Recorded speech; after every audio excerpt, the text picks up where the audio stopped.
চট্টগ্রামে মিছিলের প্রস্তুতির সময় আওয়ামী লীগের ৬ নেতা গ্রেফতার।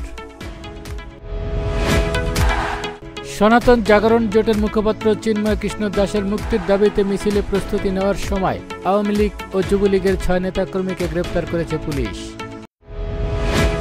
মঙ্গলবার রাত ১১টায় চট্টগ্রামে পাহাড়তলী সরাইপাড়া এলাকা থেকে তাদের গ্রেপ্তার করা হয়। তারা বেশ কিছুদিন যাবৎ চট্টগ্রাম সিটি কর্পোরেশনের সাবেক কাউন্সিলর সাবের আহমেদের বাসায় অবস্থান করছিলেন।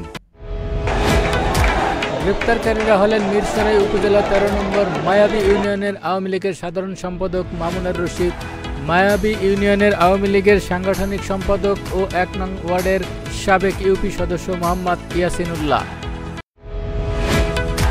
খৈয়াছড়া ইউনিয়নের আওয়ামী লীগের সাংগঠনিক সম্পাদক শহীদউদ্দিন খান, ১৩ নম্বর মায়াবী ইউনিয়ন যুবলীগের সভাপতি মোহাম্মদ আবু হেনা বাদশাহ, সাংগঠনিক সম্পাদক মোহাম্মদ মমিনুল ইসলাম এবং যুবলীগের সক্রিয় কর্মী আব্দুর রহিম ওরফে ডাকাত রহিম। পাহাড়তলী থানা পুলিশ বলছে, রাতে তারা চিন্ময় দাসের মুক্তির দাবিতে মিছিল করার প্রস্তুতি নিচ্ছিলেন। এ সময় তাদেরকে গ্রেপ্তার করা হয়। বুধবার তাদেরকে আদালতে হাজির করা হবে।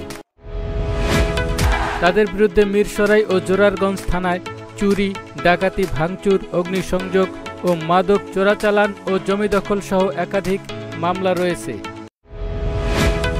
ডেস্ক রিপোর্ট, এই সময় টিভি, ঢাকা।